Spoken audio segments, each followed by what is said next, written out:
મિત્રો, કેમ છો? મજામાં ને? તો આજના વિડીયોની અંદર આજે આપણે જોઈશું અવિભાજ્ય અવયવની રીતથી આપણે ઘનમૂળ શોધતા શીખીશું. તો શોર્ટ ટ્રીકની અંદર શીખીએ. તો ચાલો વિડીયો તરફ. હેલો મિત્રો, કેમ છો? મજામાં ને? આજે આપણે જોઈશું ધોરણ 8 વિષય ગણિત, ચેપ્ટર નંબર 6 ઘન અને ઘનમૂળ અને સ્વાધ્યાય 6.2 ની અંદર પાર્ટ 3. જો અવિભાજ્ય અવયવની રીતથી ઘનમૂળ શોધતા શીખીશું. તો જો ગયા વિડીયો મિત્રો બે વિડીયો ના જોયા અવિભાજ્ય અવયવના રીતથી આપણે ઘનમૂળ શોધતા શીખ્યા હતા, તો આગળના બે વિડીયો ના જોયા તો જોઈ લેજો, પછી આ વિડીયો તરફ આવજો. આજે આપણે મોટી સંખ્યાના ઘનમૂળ શોધતા શીખીશું. ગઈ વિડીયોની અંદર થોડા મધ્યમ ના થયા, આગળની અંદર સહેલા જોયા હતા. આજે આપણે બહુ સ્ટ્રોંગ એટલે કે હાઈ લેવલના ઘનમૂળ શોધતા શીખીશું. તો જોઈએ તો 46,656 46,656 ના અવયવ પાડી દેવાના. પાડી દીધા. 23,328 દુ 46,656, 11,664 દુ 23,328, 5,832 દુ 11,666, 2,916 દુ 5,832, 1,458 દુ 2,916, 729 દુ 1,458, 243 તરી 729, 81 તરી 243, 27 તરી 81, 9 તરી 27, 3 તરી 9 અને 1 તરી 3. મોટો છે થોડો, પણ મારી સાથે ગણતા રહેજો મિત્રો. મારી સાથે એક્ઝામ્પલ તમે ગણતા રહેજો. જો આગળનો વિડીયો જોયો હોય, આવડતું હોય એક્ઝામ્પલ ગણતા હોય તો મારી સાથે ગણતા રહેજો.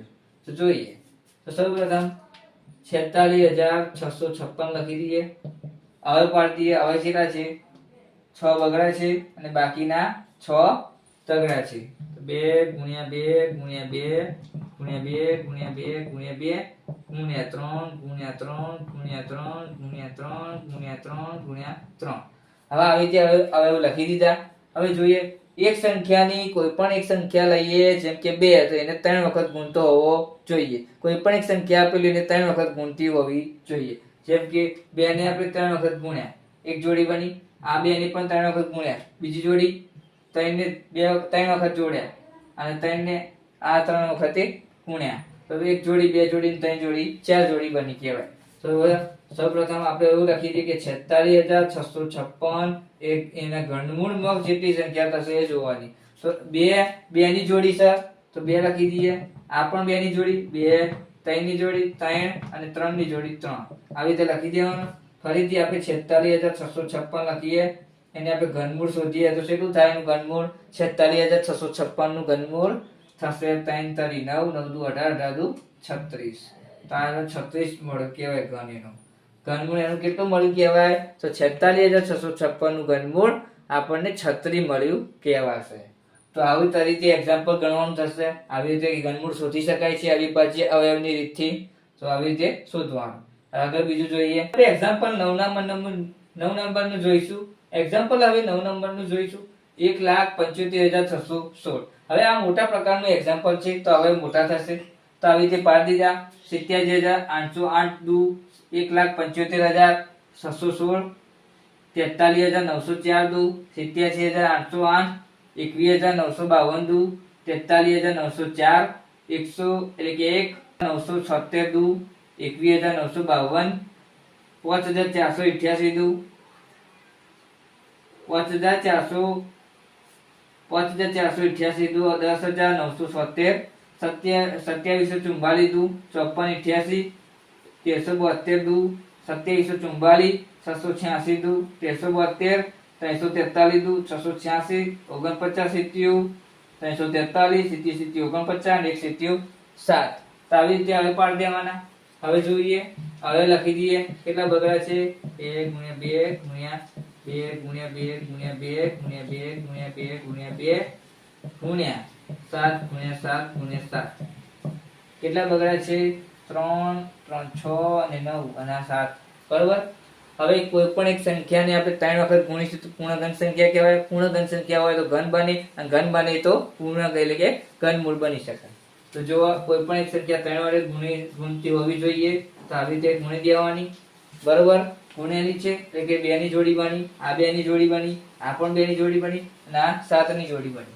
તો હવે દર્શાવી દઈએ ઘનમૂળની અંદર 1,75,616 ઘનમૂળની અંદર 2 ની જોડી, આ 2 ની જોડી, આ 2 ની જોડી અને આ 7 ની જોડી એવી રીતે દર્શાવી દેવાના. હવે જુઓ 7 દુ 14, 14 દુ 28, 28 દુ 2 દુ 4, 4 દુ 8, 8 સિત્યું 56. કેટલા મળ્યા? 2 દુ 4, 4 દુ 8, 8 સિત્યું 56. તો 56 આન્સર મળ્યું કહેવાય. તો આ ઘનમૂળ કોનું મળ્યું? 1,75,616 નું. આ એનું ઘનમૂળ 56 મળ્યું કહેવાય. કેટલું ઘનમૂળ મળ્યું? 56 મળ્યું કહેવાય. હવે થોડા એમસીક્યુ જોઈ લઈએ. તો આપણે કેટલાક એમસીક્યુ જોઈશું. તો પહેલા એક્ઝામ્પલ ની અંદર કે પહેલા એમસીક્યુ ની અંદર શું આપેલું છે? ખાલી જગ્યાના ઘન અને ઘનમૂળ નો જવાબ સરખો હોય. હવે એવો ઘનમૂળ લેવાનો, કોઈ પણ એક સંખ્યાનું ઘનમૂળ લેવાનો, એનો જવાબ સરખો આવવો જોઈએ. સંખ્યા પણ અને ઘનમૂળ પણ. જેમ કે ધારો કે આન્સર એનો એ ઓપ્શન એટલે કે 1 આવે છે. કઈ રીતે? તો જુઓ, ઘનમૂળ ની અંદર 1 આપો તો ઘનમૂળ 1 નું કાઢો તો 1 જ જવાબ આવે ને આન્સર. તો બે સરખા જ કહેવાય ને. તો એનો આન્સર 1 તમો આવ્યો. તો ઘનમૂળ 1 ના અંદર 1 નો ઘનમૂળ કાઢવું હોય તો એનો જવાબ તો 1 જ આવવાનું છે ને. તો એમાં એ ઓપ્શન આવે રાઈટ. હવે 13 નું ઘન કરવાથી મળતી સંખ્યાનો એકમનો અંક ખાલી જગ્યા હોય. જોઈએ કયો મળે. 13 નો એકમનો અંક જો પેલા 13 નો સ્ક્વેર કરીએ. 13 નો સ્ક્વેર કેટલો મળે? 13 નો સ્ક્વેર 169. એકમનો અંક શું છે? 9. તો 9.